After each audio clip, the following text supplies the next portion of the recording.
Hi guys! Welcome back to my channels. For today's video guys, mag-unbox ako ng aking nirigalo ng aking asawa, ang iPhone 15 Pro Max. Ito yung 256 GB. So, binili niya ng $2,017. Ayan.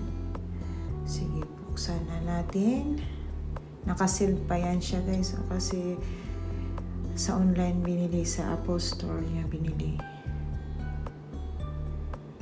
Tingnan natin sa loob kung ano ang included niya na accessories. Yan. Ang liit kaya ng box niya. Oh. Yan, may binasa pa ako dyan. So itong kulay pala nito is natural titanium. Ganda niya guys, super. Yan, ito pala yung ano, tsaka included lang pala niya is charger cord lang siya ang included. Yan, tinanggal ko na yung stickers sa harap. Ayan, medyo may kabigatan siya konti kaysa ibang iPhone. Ewan ko sa iPhone 13 o 14. Kasi yung iPhone 11 ko is hindi masyado mabigat. Pero ito mabigat. Ayan, may pin din siya na included sa box. Tsaka babasahin. Ayan. Wala siyang adapter. Only ano lang siya, cord. Tsaka yung cord niya, hindi pang Apple cord. Yung sa Samsung. Ayan yung dalawang pin, oh. Iba na siya yung ano, pang Samsung na siya. I don't know kung anong pin to. Basta pang Samsung pwede rin. Buksan natin, ha. Pinuksan ko na. Ayan, nag-record. Ayan. Di alam pang buwan ng buksan. Ayan. Tararan! So, bagong-bago pa talaga siya. Hindi pa nakasil pa talaga siya.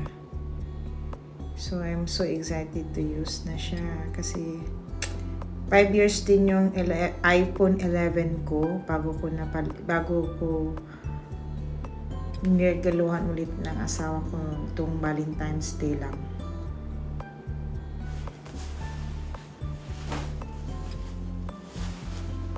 Hello!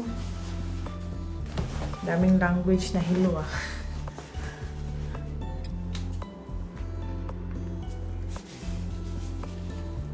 So, yan. Hindi pa masyado marunong pero soon kakulukotin ko to. Ayan.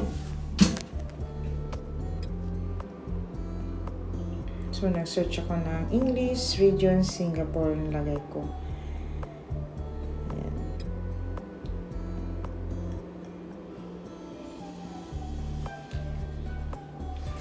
Mas malaki to sa ano siguro.